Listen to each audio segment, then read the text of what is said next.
अस्सलाम वालेकुम व्यूवर्स, मेरे चैनल में एक बार फिर खुशामदीद व्यूवर्स। आज हम 3 से 4 साल तक की बच्ची की ये बहुत ही प्यारी सी फ़्रॉक बनाने लगे हैं। उम्मीद है कि आज की वीडियो आपको अच्छी लगेगी। लॉन का फैब्रिक है जो कि एक दुपट्टा था। ये न्यू दुपट्टा था, लेकिन आप रीयूज़ आइडिया के तौर पे भी इसको बना सकते हैं। इसकी वीडियो मैं इससे पहले अपलोड कर चुकी हूँ, कटिंग की कंप्लीट वीडियो समेत पजामे के। ये देखिए इसका गोल गला, और ये गले के साथ मैंने ये पीस कट कर लिया। इस पर सिलाई लगा लेते हैं। और सबसे पहले हम गला बना रहे हैं, तो ये सिलाई हम लगा लेंगे जल्दी जल्दी से। सिलाई लगाने के बाद ये देखिए सिलाई हमारी कंप्लीट हो गई है। सिलाई लगाने के बाद हम यहाँ पर धागे कट करेंगे, और धागे कट करने के बाद यहाँ अंदर की तरफ हम छोटे छोटे से कट्स लगा लेंगे। ये हमने इस तरह से कट्स लगा लिए हैं। इससे गोलाई बहुत प्यारी आती है जब आप कट्स लगा लेते हैं। कपड़े को हम अंदर की तरफ मोड़ देंगे। तो ये चूँकि लॉन का फैब्रिक है, तो इसको आयरन करने की ज़रूरत नहीं है। आप हाथ से भी इस तरह से इसको दबाएंगे, प्रेस करेंगे, तो ये आराम से बैठ जाएगा अच्छे से। तो देखिए बहुत प्यारी तरीके से ये बैठ चुका है। और अब हम साइड पे इसकी जो किनारी है वो मोड़ लेंगे इस तरह से। आपकी मर्ज़ी है, आप चाहें तो तुरपाई कर लें। मैं यहाँ पर मशीन की सिलाई में ही इसको कर लूँगी। तो यहाँ देखिए लेस को गोल दायरे में लगाने के लिए मैंने इसके किनारे पर एक छोटे से धागे को खींचा, तो ये गोलाई में आ गया। तो हमने इस तरह से एक तरफ से आधी लेस लगा ली है, और दूसरी तरफ से हम इस तरह से अंदर का स्टाइल में जो है वो लेस को इस तरह से लगा लेंगे। तो ये देखिए हमारी लेस लग चुकी है। अब पीछे का बैक का हम बना रहे हैं। तो नीचे जो 3 इंच पे हमने निशान लगाया था, वहाँ पे हमने इस तरह से कपड़े को सिलाई करके फिर पीछे से अंदर से मोड़ लिया है। अब ऊपर से जो गोलाई वाला हिस्सा है उस पर भी हमने इस तरह से कपड़ा लगा लिया है, और इसको भी हमने अंदर इस तरह से मोड़ लिया है। तो अब हम दोनों शोल्डर्स को अटैच करेंगे, और बैक नेक को हम सिंपल तरीके से बनाएंगे।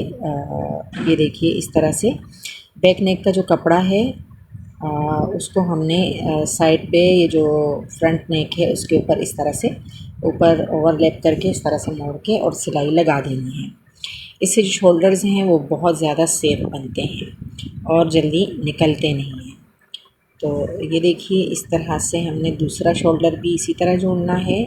इस पट्टी को हमने सीधी नेक की तरफ मोड़ के इस तरह से वापस पलटना है, और यहाँ पर भी इस शोल्डर पे भी हमने सिलाई लगा लेनी है। तो ये हमारे दोनों शोल्डर्स की जो सिलाई है वो कंप्लीट हो चुकी है। और मैं आपको बताती हूँ कि किस तरह से शोल्डर जो है ये देखिए इस तरह से सेफ हो जाते हैं बिल्कुल बहुत अच्छे से। अब जो बैक नेक की गोलाई वाला कपड़ा है उसको हमने इस तरह से मोड़ के, और इसके कॉर्नर को सेट करते हुए हमने इस तरह से इस पर सिलाई लगा लेनी है। दोनों साइड की हमारी जो सिलाई है वो इस वक्त ये देखिए इस तरह से, ये वाला कोना भी हम इस तरह मोड़ेंगे। ये बैक नेक की जो स्टिचिंग है हमारी वो ये देखें तकरीबन हमारी कंप्लीट हो गई है। ये वाला गोल हिस्सा भी हम इस तरह से सिलाई कर लेते हैं, और एंड तक हम अपनी सिलाई लगा लेंगे। तो ये हमारा बैक नेक जो है वो कंप्लीट हो गया है। धागे हम कर लेंगे कट। तो अब हम लोगों ने ये देखिए ये इस तरह इसकी सेटिंग आएगी, और बहुत अच्छे से ये बन गया है। अब हम साइडों की सिलाई लगा लेंगे।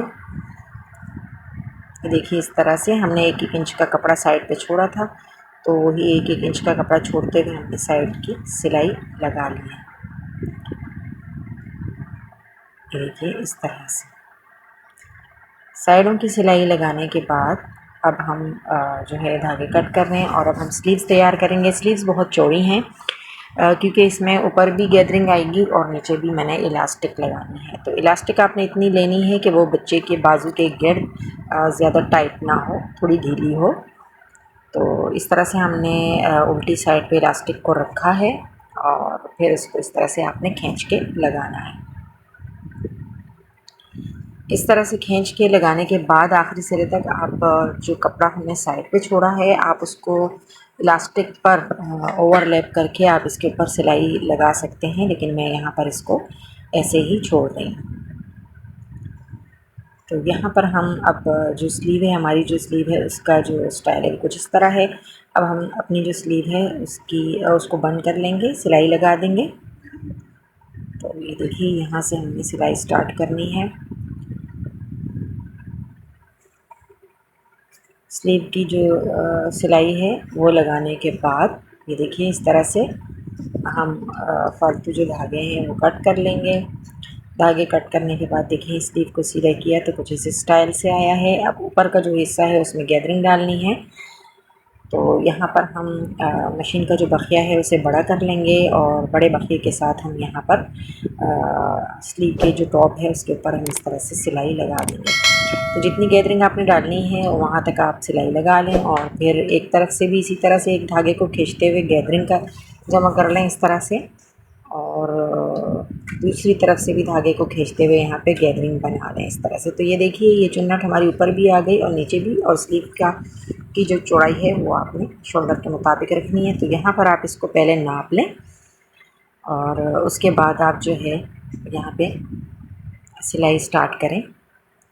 उसकी वजह यह है नापने की कि आपको जो गैदरिंग है वो आपको कितनी रखनी है। तो यहाँ पे गैदरिंग को सेट करते हुए यानी चुन्नट आपने ऊपर वाली जो है वो सेट करते हुए इस तरह से शोल्डर की सिलाई लगानी है। शोल्डर के साथ आस्तीन को जोड़ना है। तो ये देखिए यहाँ जहाँ से हमने स्टार्ट किया था वहाँ से भी ये नापते हुए यहाँ पे पहले से ही आप नाप लें। उसकी वजह ये है कि फिर आपको ये चुन्नट कितनी रखनी है और घटानी है या बढ़ानी है, वो डिपेंड करता है कि स्लीव जो है वो आपकी पूरी आ जाए। तो ये देखिए हमारी जो एक स्लीव है वो मुकम्मल तौर पे सिल चुकी है और आप देख सकते हैं कि ये बहुत ज़्यादा प्यारी लग रही है क्योंकि इसमें ऊपर भी चुन्नट हैं और स्लीव के निचले हिस्से पर भी इलास्टिक वाली चुन्नट है। तो ये इसकी कोई फाइनल शक्ल है। अब हम घेरे के निचले हिस्से पर भी लेस लगाएंगे और यहाँ पर मैं एक ही बखिए के साथ लेस लगा रही हूँ क्योंकि जो घेरा है उसमें कपड़ा मोड़ने का कोई वो नहीं है। तो इस वजह से ये देखिए इस तरह से मैं ये घेरे के निचले हिस्से पर लेस जो है वो एक ही सिलाई के साथ लगा रही हूँ। ये कंप्लीट घेरे के गिर्द हम ये लेस लगा रहे हैं। ये देखिए कंप्लीट लेस हमने इस तरह से लगा दी है घेरे के गिर्द और यहाँ से हम फालतू जो लेस हमने कट कर ली। फिर हमने घेरे का जो ऊपरी हिस्सा है उसके लिए हमने मशीन के बखिए को बड़ा किया और फिर बड़े बखिए के साथ हमने इस तरह से ऊपर एक सिलाई लगाई और इसको भी हमने जो है वो गैदरिंग डालनी है। तो इस वजह से हमने मशीन के बखिए को बड़ा किया है और इसके ऊपर सिलाई लगा दी है। दोनों साइड पे ही हम एक एक धागे को इस तरह खींचते हुए गैदरिंग जो है वो इसके अंदर बना लेंगे। अब देखिए हम दूसरी साइड से भी यही करेंगे। एक तरफ से मुश्किल होता है कि आप सारी गैदरिंग बनाएं धागे को खींच के, तो हमने दूसरी साइड पे भी इसी तरह से धागे को खींचना है और इस तरह से हमने ये गैदरिंग बना लेनी है। तो ये जो चुन्नट आपने डालनी है ये आपने अकॉर्डिंग टू द जो टॉप है जिसके साथ आपने इसको सिलना है उसके मुताबिक डालिए, उसको नाप लीजिए साथ में जोड़ के। इसकी साइड की सिलाई लगाने के बाद मैंने इसके टॉप के साथ इसको इस तरह से नापा और यहाँ मैंने वीडियो थोड़ी सी मिस कर दी थी इसके साथ सिलाई लगाने की। तो यहाँ पर मैं अब कमर के गिर्द भी जो है वो लेस लगा रही हूँ।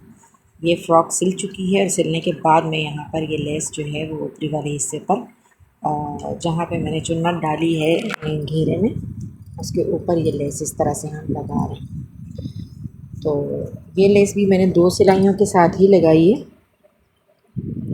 ये देखिए जहाँ से हमने स्टार्ट किया था वहाँ पर पहुँचने के बाद हम यहाँ पर फालतू जो लेस है उसको कट कर लेंगे, इस तरह से मोड़ लेंगे और इसके ऊपर सिलाई लगा देंगे। यहाँ से सिलाई को वापस मोड़ के मैंने इसके ऊपर डबल सिलाई लगाई ताकि जो लेस है वो कपड़े के ऊपर बहुत अच्छे से फिक्स हो जाए और उठी उठी सी ना लगे।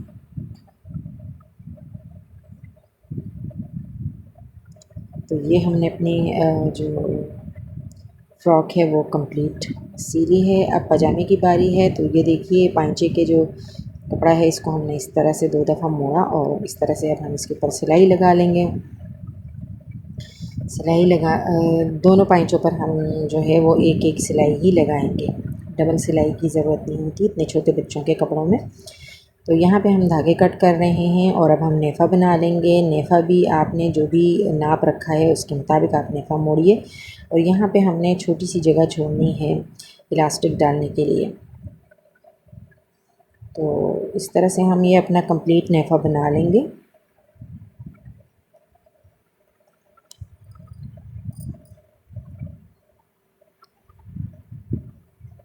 नेफ़ा हमने अपना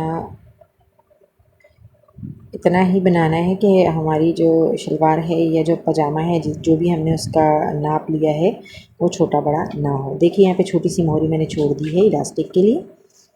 और अब हमें जो है मोहरी की साइड से नाप लेना है। ये हमने 4 इंच जो है चौड़ी मोहरी छोड़ दी है और यहाँ पर हम जो है वो अपनी सिलाई लगा रहे हैं। तो ये हमारा ट्राउज़र हो जाएगा तैयार इस फाइनल सिलाई के बाद। तो इस तरह से हमने ये अपनी सिलाई जो है ये देखिए आसन तक आने के बाद यहाँ से हमने सेटिंग करके दूसरी साइड पे मोहरी तक ले आए हैं सिलाई को। अब दोनों को नाप लेंगे ताकि दोनों जो पाइंचे हैं वो एक ही साइज़ के हों। तो यहाँ पर भी हम सिलाई को पक्का कर लेंगे और धागे कट करने के बाद हम सीधा करके पाजामा आपको दिखाते हैं। तो ये देखिए इसकी कुछ फाइनल शक्ल है। तो चलिए टोटल आपको दिखाते हैं सूट हमारा कि कैसा लग रहा है, कैसा सिलकर तैयार हुआ है। तो ये देखिए फ़्रॉक है और साथ में ट्राउज़र रेडी किया है।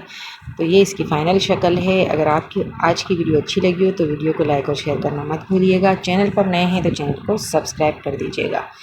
Thanks for watching.